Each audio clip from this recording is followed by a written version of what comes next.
Olá, sejam todos bem-vindos. Hoje eu estou aqui para tratar com vocês, para falar um pouquinho desse livro, Fim dos Tempos Simplificado, do David Silker. Então, antes de começar a falar sobre isso, eu vou dar uma rápida pincelada na questão do que tem das interpretações, escatológicas sobre o livro de Apocalipse em relação ao milênio. Então, a gente vai ter o pré-milenista e pós-tribulacionista, que a visão do pré-milenista é que nós já estamos vivendo antes do milênio. O milênio seria quando Jesus vem e governa por 1000 anos na Terra. Então, a igreja, nesse tempo, está vivendo antes do milênio e acredita no que é pós-tribulacionista, que a igreja vai passar pela tribulação. E aí vai vir o milênio de Cristo, E Cristo governará na Terra. Aí a gente tem aqueles que acreditam no que é aqueles que acreditam que o arrebatamento acontece antes, da tribulação, e a igreja está vivendo nessa dispensação da graça hoje. E aí o milênio é uma dispensação que Deus não está tratando com a igreja, mas voltará a tratar com o seu povo Israel. E aí acredita, que a igreja não vai passar pela tribulação, então é pré-tribulacionista. Então a igreja vai ser arrebatada, antes da tribulação. Tem aqueles que acreditam que a igreja vai ser arrebatada no meio da tribulação, que é ali nos 3 anos e meio antes de o anticristo revelar realmente quem ele é, de revelar que ele não está ali para trazer a paz e tal, e vai revelar quem ele é de verdade antes de iniciar os 3 anos e meio da tribulação, tendo já passado os 3 anos e meio de paz, de falsa paz. E tem os amilenistas, que acreditam que o reino espiritual do milênio já está acontecendo hoje, que Jesus está reinando soberanamente depois que ele ressuscitou e se assentou nas regiões celestiais. Eles vão se basear nisso, E a visão que o Apocalipse já aconteceu no 1º século, Não acredita no milênio literal, no caso. E tem o pós-milenista, que a igreja acredita que a igreja já está vivendo o milênio com Jesus, já está vivendo o milênio e Jesus virá após o milênio, no caso. Eu não vou ficar me detendo sobre essas visões e interpretações escatológicas, porque eu não tenho o domínio delas, e porque existem pessoas muito melhores do que eu que comentam sobre isso aqui no YouTube. Então a gente tem teólogos mesmo, A gente tem pastores, teólogos, tem o Ângelo Baz, vocês podem procurar o canal do YouTube dele. Tem o Lamartine Pocella, já foi no Inteligência LTDA, que é um conteúdo aberto para todo mundo, que explicou muito sobre isso também.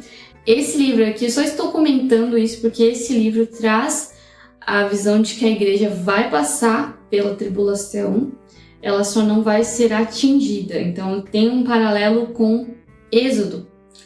Traz uma visão escatológica do Êxodo, então um paralelo entre o livro de Êxodo e o livro de Apocalipse. Eu acredito no pré-milenismo histórico, Então que a gente vai passar pela tribulação e depois da tribulação vai começar o milênio, o reino de Cristo, Então ele é pré-milenista histórico e pós-tribulacionista, Que a igreja vai passar pela tribulação. Que o arrebatamento acontece depois disso. Porque um paralelo com o livro de Êxodo é que lá no livro de Êxodo, quando os israelitas estão para sair do Egito, tem toda aquela questão da escravidão, depois eles serem escravos 460 anos no Egito, e eles vão sair, Moisés vai até o faraó, deixa meu povo ir, deixa meu povo ir, deixa meu povo ir, e o faraó não deixa, aí vem a questão das pragas, E aí ele vai mencionar, esses tipos de paralelo. Ele vai falar que Moisés que Jesus vai ser como um segundo Moisés. Então, nesse livro ele vai falar de Jesus como um segundo Moisés. E tem toda a questão de que quando houve as pragas no Egito, para mim faz muito sentido esse paralelo de Êxodo e Apocalipse. Eu estou lendo o livro de Êxodo agora, então eu me lembrei desse livro que eu li há algum tempo. Porque quando acontece de Moisés lá falar com o faraó, o próprio Deus endurece o coração do faraó. E ele vai tratar aqui nesse livro de que toda autoridade que o anticristo tem é dada por Deus. E que muitos na igreja se desviarão, se revoltarão contra Deus sairão, porque não vão aceitar, nossa, mas por que Deus está deixando acontecer isso? Que foi um questionamento dos israelitas em relação ao faraó, quando Moisés vai lá, fala com o faraó, eles começam a falar, por que você foi lá falar com o faraó, agora nós estamos sofrendo ainda mais. Então eles questionam tudo isso, e também tem o paralelo de a igreja passar pela tribulação, porque lá no Egito os israelitas viveram durante toda a questão das pragas, quando Deus liberou as pragas, que inclusive a praga de sangue tem paralelo no Apocalipse, a praga da escuridão tem paralelo no Apocalipse. Então se você pega uma Bíblia de estudo, como eu tenho, que é a MTLH, você consegue ver as referências cruzadas. Então, quando os israelitas estavam ali no Egito, eles estavam vivendo na terra de Gozém, ou acho que é Gozém, acho que fala, que pronuncia.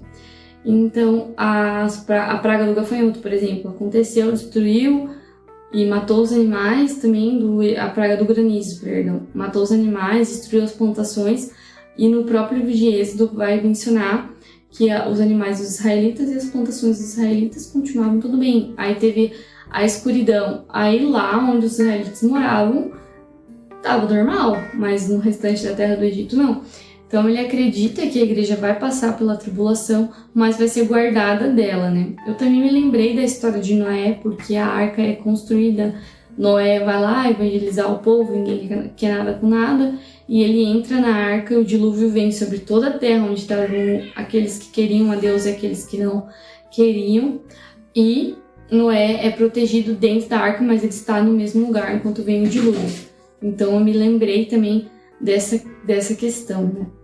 E eu peguei alguns comentários aqui, algumas partes do livro, na verdade, para comentar com vocês aqui sobre esse livro. Então ele vai falar como que a gente deve se preparar para o fim dos tempos, né?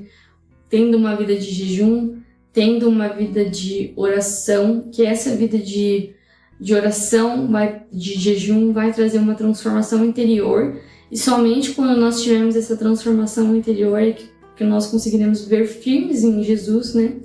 E essa firmeza vai produzir confiança, segurança e estabilidade para nós, para que nós fiquemos firmes para viver tudo isso que está para vir sobre o mundo, né? Tudo isso que vai acontecer ao nosso redor, né?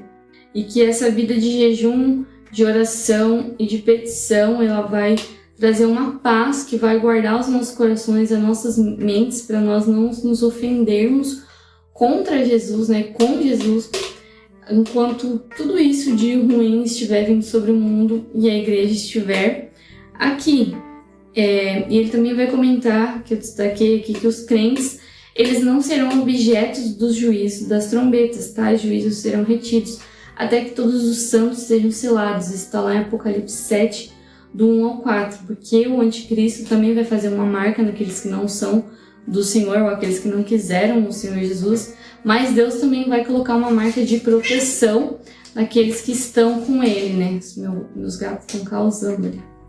Então, voltando aqui, ele comenta que os crentes não serão objetos dos juízos das trombetas, tais juízos serão retidos até que todos os santos sejam selados. Está lá em Apocalipse do 1 ao 4. E assim como o anticristo vai fazer uma marca, né, naqueles que são deles, o Senhor Jesus também vai fazer uma marca naqueles que são povo dele.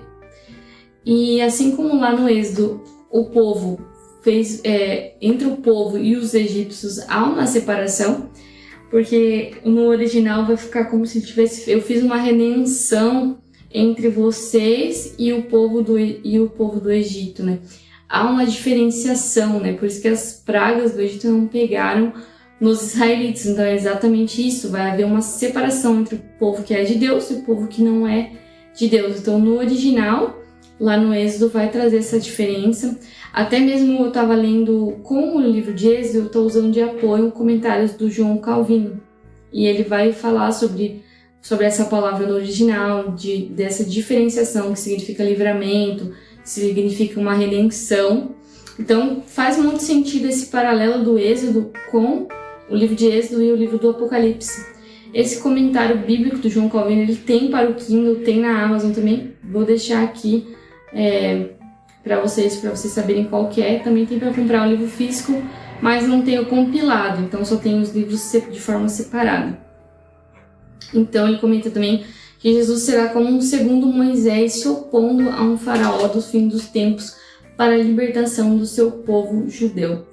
Então é um livro muito bom, muito explicativo, muito esclarecedor. Ele fala que estudar o fim dos tempos é uma das melhores maneiras de ganhar conhecimento sobre a liderança brilhante de Jesus, descobrir como que ele se importa e aprender mais a amar os seus métodos, seus caminhos, suas atividades divinas. Ele vai destacar também que o engano está para vir sobre o mundo, né? Que é mencionado lá em Mateus 24, Jesus fala que a primeira coisa que Jesus vai falar é em Mateus 24, que cuidado que ninguém vos engane. Então ele fala que esse engano, que está descrito lá em 2 Timóteo do 3, do 1 ao 19, é um engano que fala que fluirá de uma natureza humanística, né? Do amor a si mesmo e o amor ao prazer. E ele vai comentar que muitos abandonarão a fé nesse período, né? Que é o período de paz que vai haver, a falsa paz do anticristo, né? Porque a igreja vai também sofrer perseguição, ela vai sofrer muita pressão para que se amolde à forma do mundo e muitos abandonarão a fé. Então ele também cita 2 Tessalonicenses 2 ao 3, que fala da apostasia. E nesse período também muitos serão martirizados, muitos dos cristãos serão martirizados, e o mundo testemunhará uma expressão do cristianismo radicalmente diferente do que nós conhecemos hoje em dia, né? E a nossa abordagem para se preparar para o fim dos tempos é uma vida de jejum, de oração, uma vida que leve a fascinação pela liderança do Senhor, até para que nós não venhamos nos ofender com Ele, porque Ele relata aqui que toda autoridade que o anticristo tiver, tudo aquilo que o anticristo fizer, vai ser permitido por Jesus. Assim como lá no livro de Êxodo, o faraó, Deus fala ali através de Moisés que o faraó foi escolhido, foi colocado para reinar naquela hora e que ele mesmo está endurecendo o coração de faraó. Então é a mesma coisa que vai acontecer com o anticristo, né? Isso ele relata lá em Apocalipse 13:2 e Apocalipse 13:7. E ele comenta assim: quando estudamos o anticristo, não devemos exaltá-lo ou promovê-lo com panfletos ou exageros. Embora ele seja uma ferramenta escolhida por Satanás, Deus é quem vai permitir que ele seja alçado ao topo para que ele possa trazer seu plano à toa. Deus permitirá que o anticristo obtenha autoridade, influência e poder, mesmo recebendo a autoridade de Satanás e dos homens. Ele não teria autoridade nenhuma se Deus não autorizasse.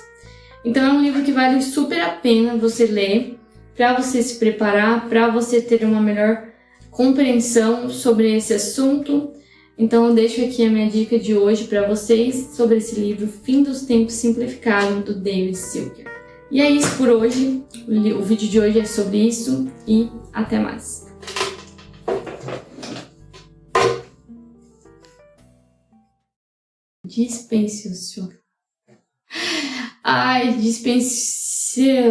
Dispensação do milênio que chega, são dispensacionalistas. Estão causando, daqui a pouco eles derrubam a câmera.